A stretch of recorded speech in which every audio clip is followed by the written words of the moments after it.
If we may start with reciting Surah Al-Fatiha in honor of Sayyidah Narjis, mother of our 12th Imam. Bismillah ar-Rahman ar-Rahim.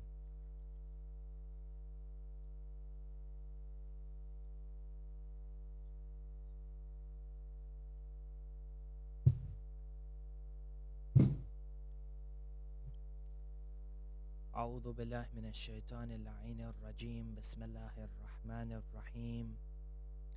الحمد لله بارئ الخلائق الأجمعين باعث الأنبياء والمرسلين، ثم الصلاة والسلام على أشرف الأنبياء حبيب قلوبنا وشفيع ذنوبنا أبي القاسم محمد. اللهم صل على محمد. ثم الصلاة والسلام على أهل بيته الطيبين الطاهرين المعصومين المظلومين، لا سيما ولي الله الأعظم حجة الله ابن الحسن صاحب العصر والزمان. اللهم صل على محمد وعلى محمد. روحي وأرواح العالمين له الفداء، ولعنة الله على أعدائهم أجمعين إلى قيام يوم الدين. أما بعد، قال الله تعالى قال رسول الله صلى الله عليه وآله وسلم: علي مع الحق والحق مع علي. صدق نبي الله وآمنا به. صلوا على محمد وآل محمد. اللهم صل على محمد وآل محمد. From the time of the martyrdom of Rasulullah till our day today, all the following successors, the awsiya, the awliya, the designated khulafa of Allah from the family of the Ahlul Bayt, the family of Rasulullah, have been persecuted and martyred. This one being one of the major reasons, or this being one of the major reasons for the ghaibah of our 12th Imam, Ajjalallahu Ta'ala Farajahu Sharif. Allahumma salli ala Muhammad wa ala Muhammad. From Amir al-Mu'mineen to Imam Hassan to Sayyid al-Shuhada, you are all familiar with Islamic history. And our Imams, our 5th Imam used to say that there is not any one of us from the Prophet and the Imams except that we are killed either by the sword or by poison. For it became the sunnah for the family or the progeny of Rasulullah to be massacred across time. And following in these footsteps, or following in these same sunnah, were the Shias of Ali Muhammad. You look at these companions of Amir al-Mu'mineen, the true followers of Islam, who adhered to the last saying and the commands of Rasulullah, this obedience, this loyalty towards Ahlul Bayt. In front of this loyalty, there was a high price to be paid. From beginning of time, from the Shahada of Rasulullah, if you read history, you see the way the bay'ah was taken from Salman al-Muhammadi, Salman al-Farsi, whom the Prophet ordered us to call him Muhammadi, because he said, Salman minna Ahl al-Bayt. Salman, in the way the bay'ah was taken from him. Allama Majlisi, rahmatullah alayhi, in Bihar al-Anwar mentions that when they came towards Salman and they forced him to take bay'ah, they strangled him by the neck to the extent that his face went red, and because he was not able to breathe, he put out his hand. So they came, the Khalif put his hand over his hand, and he said, this is sufficient for us for bay'ah. Down the years, at the time of Uthman, you see virtuous, pious companions such as Ammar ibn Yasir were heavily assaulted by the government of the time. In one of the occasions, one of the incidents, a group of companions of Rasulullah put forward a letter to the ruling Khalif of the time, saying that these are the complaints we have against the government. We feel that the Islamic values in such and such field are not being upheld. How to take forward this letter? They found Ammar ibn Yasir. They said, Ya Ammar, you have been with Rasulullah, you are from one of the first companions. Can you present this letter for us to the Khalif so that our concerns may be voiced, our opinions may be heard? Ammar brings this letter to the Khalif of the time. The Khalif reads it, throws down the letter, and orders for Ammar ibn Yasir to be assaulted, brutally assaulted, within the Umayyad palace. The books of history tell us that the Khalif himself kicked him in the stomach, and the rest of the guards beat him to the extent that his ribs were broken. He fell unconscious and was taken to the house of Salama. Dictatorial regime in power. An example was made out of Ammar ibn Yasir so that no other person has the audacity to complain against the Khalif of the time. But incidents like these are not found in our books. These are books found by historians, respected historians from the Ahl Sunnah. Refer back to Tariq al-Ya'qubi, and you see the reality and the persecution that the Shias faced right after the death of Rasulullah. And down history, all the way up till the last 500, 600 years, the most highest ranking of the Shia ulama, this is what has been done to them. You look at Allama al-Shahid Jalaluddin or Kama Jamaluddin al-Makki al-Amuli al-Shahid, author of the famous book in fiqh, as Samahat Sheikh will be able to tell you, taught in the houses, Kitab al-Lum'a, a book studied till today in the Hawza. Shahid al-Amuli was in Syria at that time. Because the Mufti at that time had a grudge against Shahid, he went towards the leader, the ruler of Syria, and complained, saying that Shahid was a Rafidi. Rafidi being the one who rejected the remaining Khulafas, does not believe in any other Khalifa except Amirul Mu'mineen. What did they do to Shahid al-Amuli? Books of history tell us that they murdered him. Then they took his corpse and they hung it on the main doors of Damascus. They crucified his body, and the people coming and looking towards this body out of their hatred used to take stones and throw stones at this dead body of Shahid. Person who taught fiqh not only according to the madhab of Ahlul Bayt, but according to the madhab of the Hanbali, Shafi'i, Maliki as well. Their students used to come and learn from Shahid. Not only did they do this, after they hung his body and people stoned this lifeless body, they went and they burnt his corpse and they scattered their ashes across Damascus. And this persecution and this massacre of Shias continues until today. You are all familiar with what happened to the Shias at the time of Saddam, La'in. You will see families of the ulama, residents of Najaf and Karbala. You sit with them and they will tell you horror stories of what used to happen, because these were people who believed in the wilayah of Amirul Mu'mineen.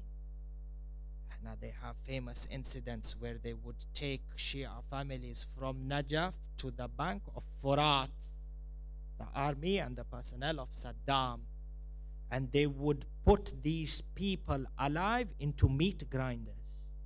You know, this is a full meat grinder. They put a person alive at one side, he comes out on the other side, smashed into pieces, bones crumbled. Why? Because he said, Ashhadu anna Ali waliyullah.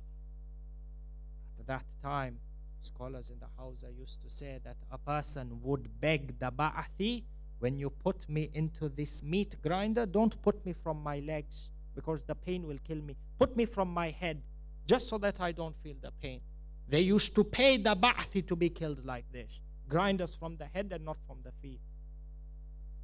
This is a price they paid for having the wilayah of Amir al-Mu'mineen. Until today, this crime on the Shias. Years and years, thousands of years of genocide and sectarian killing. All this could have been avoided if the Muslim Ummah accepted and obeyed one statement of Rasulullah. One statement of Rasulullah. What did he say? He said, Inna aliyyum ma'al haq wal haqqu ma'a Ali. And in another statement he said, Aliyyun ma'al Quran wal Quran ma'a Ali. Haq is with Ali and Ali is with Haq.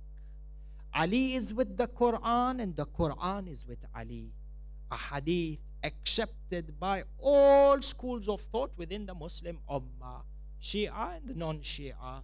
In fact, this hadith is recorded by scholars such as Alama al-Kunduzi from the Ahl Sunnah in his book Yanabi'ul Mawadda.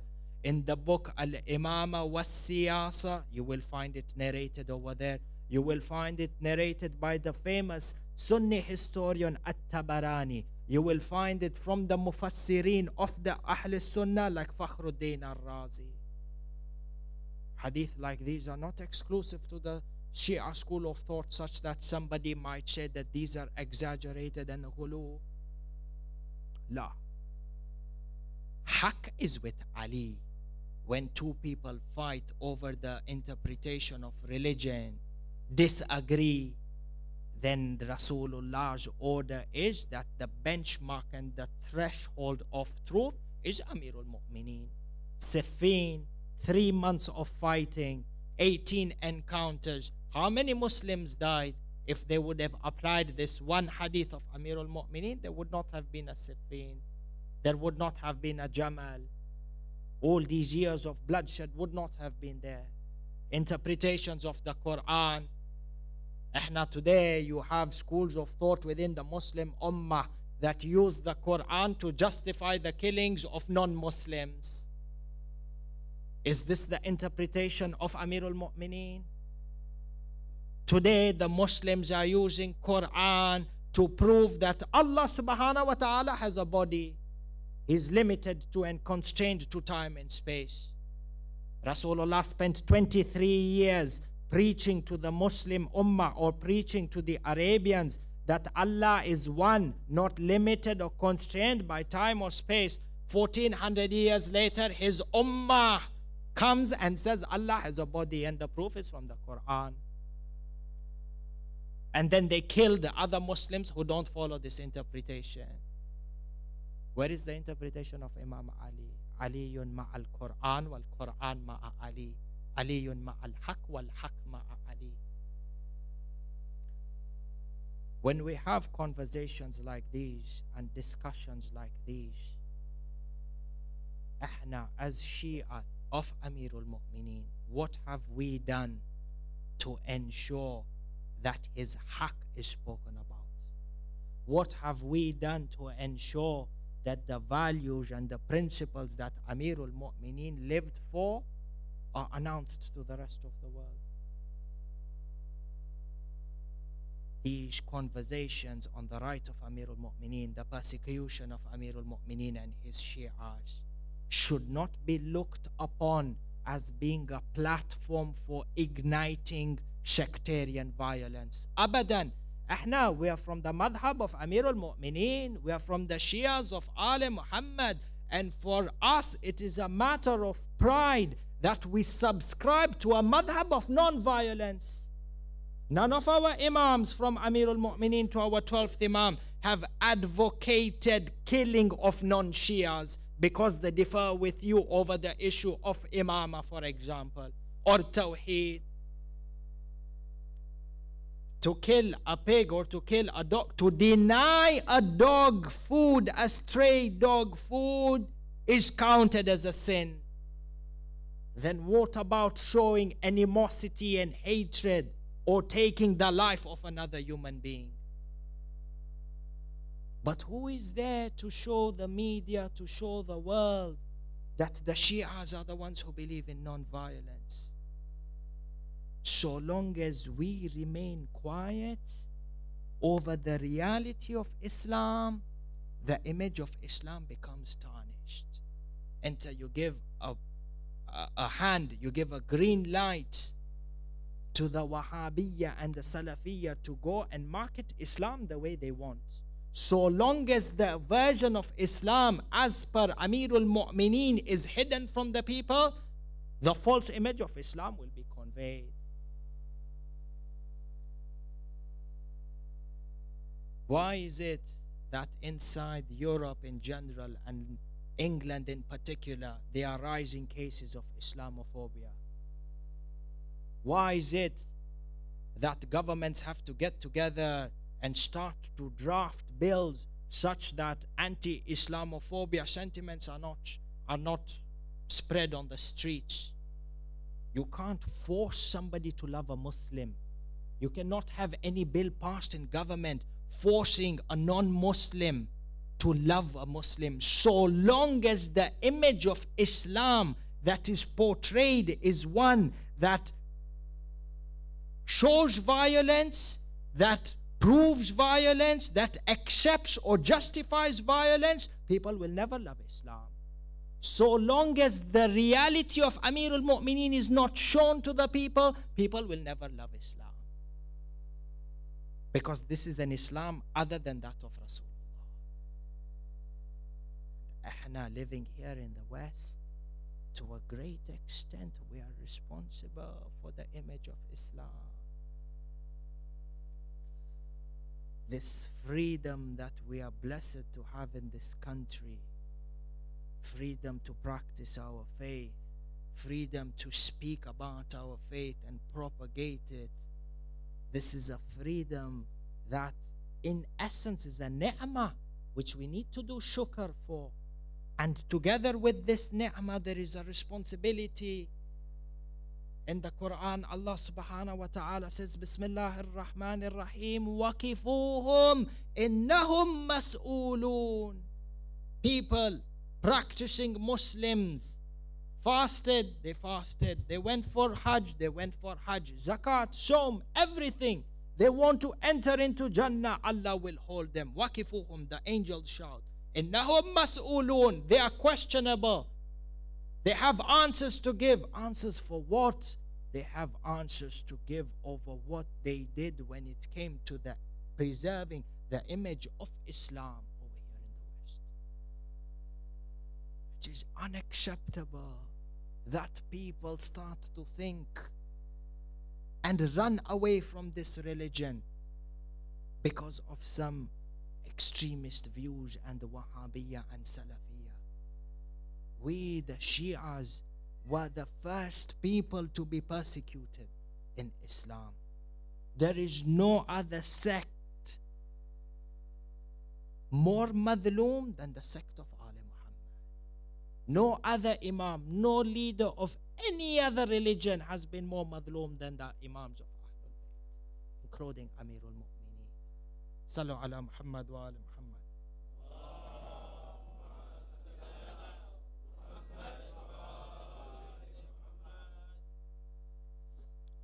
As we approach these nights of Laylatul Qadr, each one of us needs to think, when we meet Amirul Mu'mineen on the Day of Judgment, or even before that, in Barzakh, in the grave, how do I want to see Amirul Mu'mineen? What answer do I have for Amir when he asks me, what did you do for my religion? Sallu ala Muhammad wa ala Muhammad.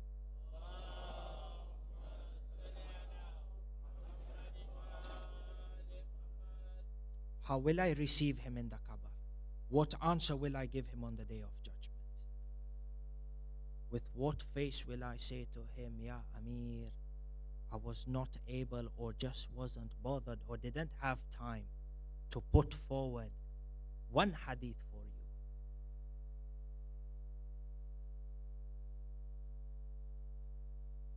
During these nights, the pledge that we need to make to ourselves, number one, to gain knowledge about Amirul Mu'mineen. Number two, spread the message of non-violence as per the eyes of Amir al-Mu'mineen to our friends and neighbors and communities. Ehna living here in a Western country, it becomes awla, the extent that it becomes wajib upon us to ensure that the local British people are not in fear or are not scared by our presence in London. We have a responsibility towards them. We have a responsibility upholding the image of Amir al-Mu'mineen. So number one, ilm, and number two, tabligh, and number three, ensuring that we practice the principles which Amir al-Mu'mineen stood up. There is a whole aspect of the personality of Amir al-Mu'mineen which the people are not aware of. A non-violent perspective, a statesman, a ruler who loved his people and ruled by example, led by example. Here we have an incident narrated after the Battle of Jamal, while Amir al-Mu'mineen was in Kufa, walking the streets, monitoring the markets. He sees this woman struggling with a load of firewood on her back, walking towards her home. This woman, apparently an elderly, old in age, was not able to handle the weight of the firewood. She was struggling. So Amir al-Mu'mineen looks at her and he says, Ya Amatallah, can I help you? He says, can you give this slave of Allah an opportunity to gain some reward? Allah, Allah, Amir al-Mu'mineen. This is that Amir who the Prophet said on the day of Khandak, Dharbata Ali yawmul Khandak afdala min ibadat al-thaqalain. This one hit of Imam Ali, one strike of the sword of Imam Ali in the battle of Khandak is better than the a'mal of all the ins and jinn from Adam till the day of judgment. Ya Ali.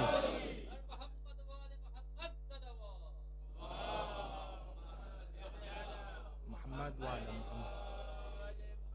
This Imam is telling this lady, give me a chance to earn some thawab. The humility of a leader, the humility of an Imam. She doesn't recognize Amir al-Mu'mineen, so she gives him the load. Amir al-Mu'mineen carries this load of firewood to her house. When he's to her house, he reaches to her house, he says, is there anything else I can do for you? I can be of service towards you? This lady looks at Amir al-Mu'mineen. She says, I'm a widow. My husband was killed in the battle of Jamal under the leadership of Ali ibn Abi Talib. Wal-ayadu billah. She says, La'anatullah alayh. She sends a la'na on Imam Ali. Amir al-Mu'mineen looks at her and he says, but why do you send la'na? Why do you send a curse towards this person, Ali? She says, because from the day my husband was killed, I was left behind a widow and children and no one to care and cater for me. Amir al-Mu'mineen looks at her. He says to her, can I come into your house and assist you? She says to him, O servant of God, would you be kind enough to take care of my children while I light the fire and bake the bread for tonight? Amir al-Mu'mineen says yes. He walks into the house and he plays with these two children. The hadith tell us, this is who? This is Amir al-Mu'mineen, the leader of the Muslim Ummah. This is Amir al-Mu'mineen, the representative of Allah on earth. How does he spend his time in the khidmah of the Ummah? The books of history say over here that when he was playing with the children, one of the children asked him, they said, oh uncle, oh person, can you pretend to be a horse for us and we ride on you? So this is our Imam. He goes on his blessed knees and his blessed hands and he makes the child sit on his back. This is a leader for a community.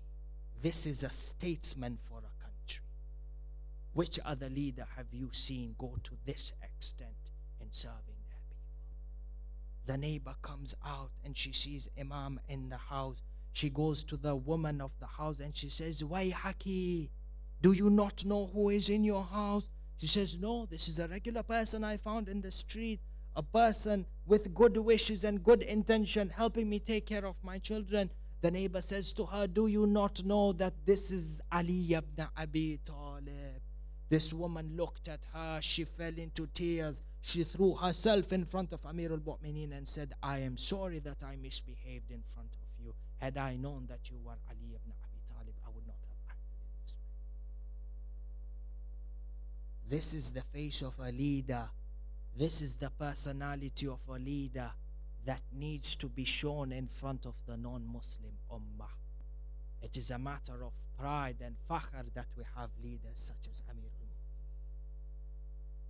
This is that leader whom after his istishhad by 3 days, a bunch or a number of Muslims, including Shias, including some of the extended family members of Amir al-Mu'mineen, were walking in the outskirts of Kufa. They found a leper in his final stages, virtually, practically dying of hunger and thirst. They came to him, they said, is there anything we can do for you? They put for him food and water. This leper said to him, until 3 days ago, there was a certain person who would come to visit me every evening. He would feed me food with his own mouth, and then he would bathe me, and then he would put me into bed every day. For the last 3 days, I have not seen him. The people fell into tears. The people fell into buka, crying and wailing. They said to the leper, do you know who this person was? The leper says, I don't know who he was. I thought he was a well-wisher, regular person. They said to him, this was the leader of the Islamic Ummah. This was Ali ibn Abi Talib, who has been killed 3 days ago. Historians tell us that the leper was taken by grief. He died on the spot. Which leader of which state have you seen meet with the people, a hands-on leader to the extent of Amir al-Mu'mineen? Here you have people like Ali Saud and Ali Khalifa claiming to be Khadim al-Haramain. What happened to this Bahraini prince the other day, 29th July, over here at Heathrow Airport? While he was on the British Airways aircraft, even before the airline took off back to Bahrain, the cabin crew called the police. There happened to be this Bahraini prince within the aircraft on the day of Ramadan, 10 o'clock in the morning, drunk on the aircraft. He wanted to attack the cabin crew because, well, ayadu billah, the champagne was not cold enough. British police came with taser guns and took him off the aircraft. He was put in jail and then released on bail. If you want to see how Bani Umayyah was at that time, then look at this Ali Saud and Ali Khalifa, who in no way represent Islam. These are the characteristics and these are the personalities of Amir al-Mu'mineen, his generosity, his humility, despite being the leader of a Muslim ummah, that we need to present to the rest of the Muslims and to the Western world. And this is the first step towards harmony and interfaith peace, coexisting together. Amir al-Mu'mineen, that leader, despite being madloom after the battle of Siffin and Naharwan, when the Kharjites came out, what did they do after Siffin? They forced Amir al-Mu'mineen towards an arbitration. When the arbitration went against their favor, they ran in the streets of Kufa, chanting out that Amir al-Mu'mineen wal ayadu billah is a kafir, caused riots within the streets of Kufa. Yet Amir al-Mu'mineen, being the leader of state, the head of state, what did he do to these protesters? What did he do to those people who are rioting? These were the same people who were taking a salary from Baytul Mal, despite their open disobedience, despite the riots they ran in the streets of Kufa. Amir al-Mu'mineen was more just and more kinder, to the extent that history tells us he did not even cut out their salary from Baytul Mal. This Ibn Muljim al-La'in, who struck Amir al-Mu'mineen was the same Ibn Muljim who had collected a salary from Baytul Mal of Amir al-Mu'mineen. And yet, how did the Muslim Ummah pay back Amir al-Mu'mineen? How did they pay back Imam Ali and his family for his efforts and his service towards Islam? It is narrated that in the month of Shahr Ramadan, Amir al-Mu'mineen would take turns to have iftar in the different houses of his children.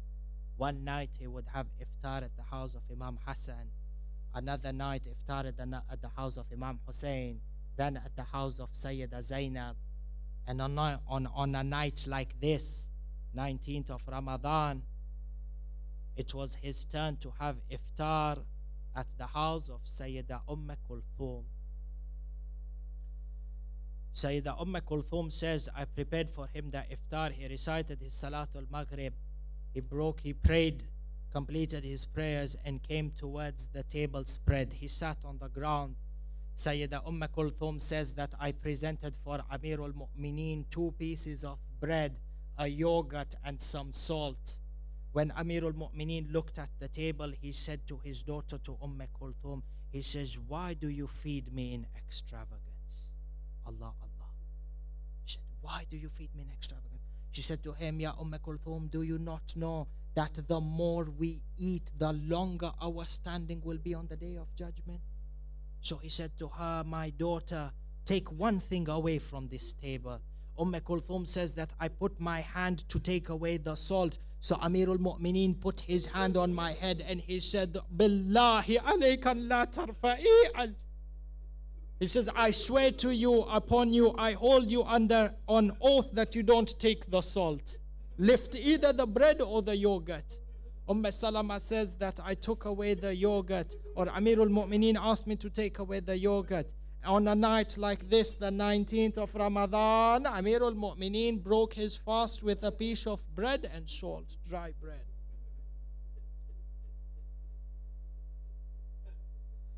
Salama says he spent his entire night in the state of prayer, sometimes in sujood, sometimes in ruku. Ya Shi'at Amir al-Mu'mineen. Brothers and sisters, you are here and you all have love for Amir al-Mu'mineen in your heart. Tonight I want to take you to Kufa. Enter in your mind, envision, picture that you are with Amir al-Mu'mineen and you are watching as the events of this night open forward. Adrakumullah, Ya Shia, your heart, you might be here in Leicester, but your hearts are in Najaf with Amir al-Mu'mineen. Huh?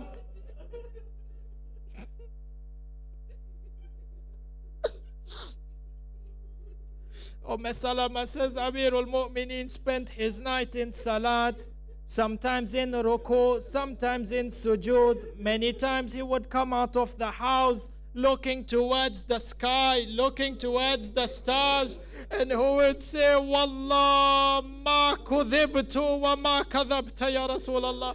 He would say, Wallahi, I've not been lied and my brother Rasulullah has not lied. This is the night where I will meet my Lord. This is the night where I will meet my brother Rasulullah. So Kulthum began to hear this and she became worried.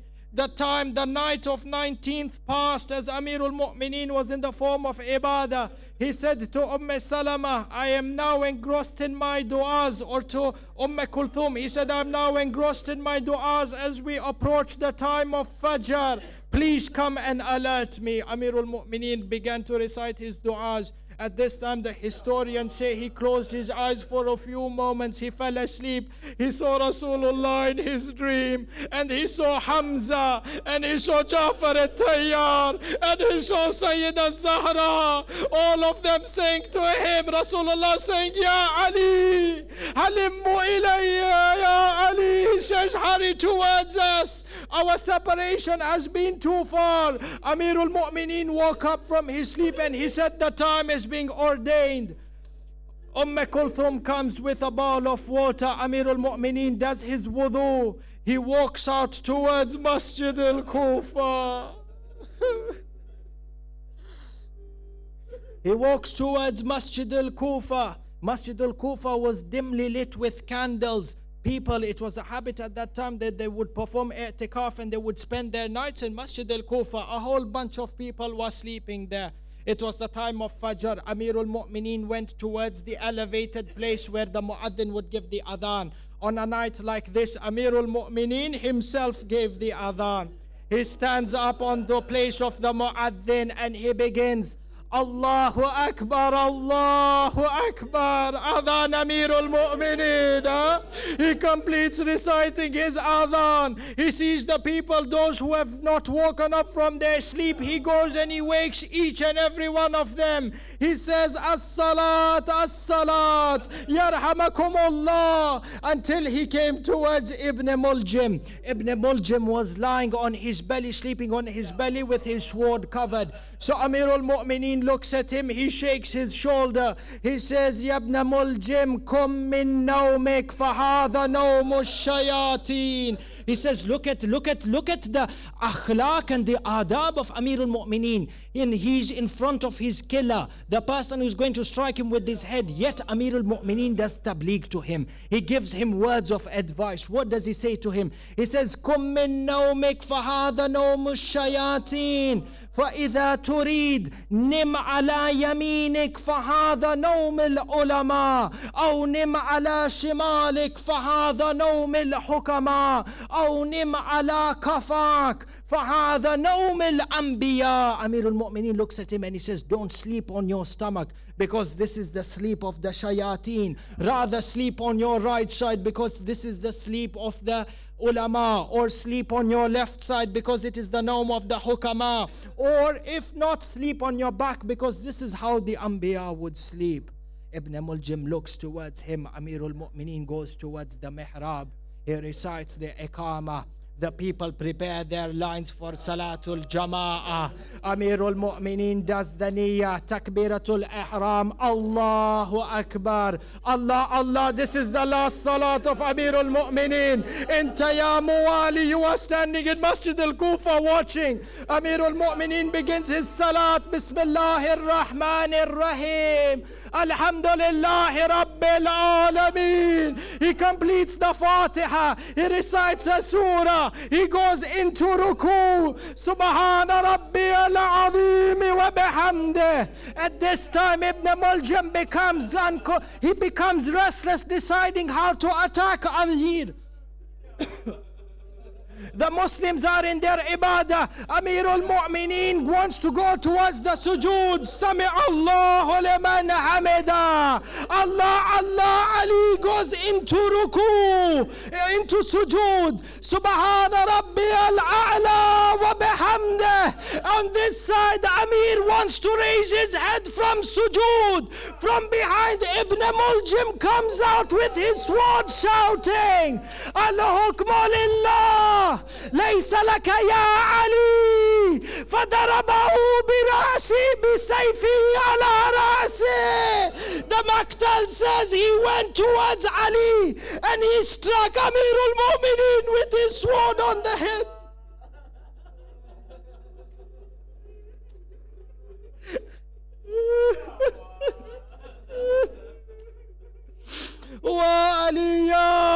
At this time, Amirul Mu'mineen sat down, blood flowing from his head on his beard, on his chest. And Amirul Mu'mineen said, La hawla wa la quwwata illa billah, fustu wa rabbil Kaaba. Imam Hassan al-Mujtaba ran towards Amirul Mu'mineen.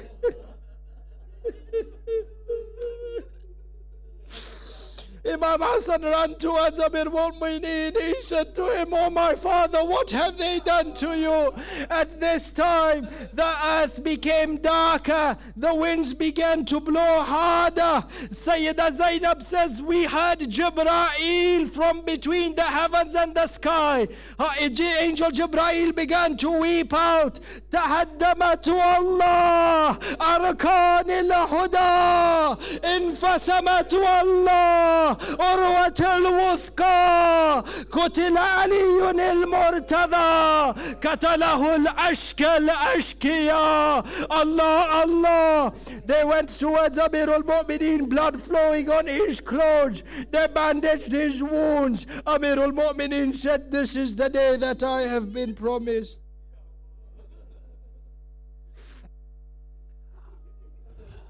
Inna lillahi wa inna ilayhi raji'un. Wa la'anatullah ala qawmil zalimin ila qiyami yawmiddin. Ya Allah, Ya Allah, Ya Allah, Ya Allah. Ya Azza wa Jal, we ask you with our tears flowing down our cheeks and our hearts filled with the love of Amir al-Mu'mineen. Ya Allah, bless us with the opportunity of the ziyarah of Amir al-Mu'mineen in this dunya. Ya Allah, on the day of judgment, do not deny us the shafa'ah of Amir al-Mu'mineen. On a night like this with our tears flowing, we grant our condolences to our 12th Imam, and we ask you, Ya Allah, by the night of Amir, hasten the reappearance of our 12th Imam. Help us to be from amongst his companions and from amongst his Ansar. Ya Allah, give us the tawfiq and the wisdom to defend your faith and propagate the message of Amir al-Mu'mineen so long as we are alive on earth. Wa akhiru da'wana alhamdulillahi rabbil alameen. Sallallahu ala Muhammad wa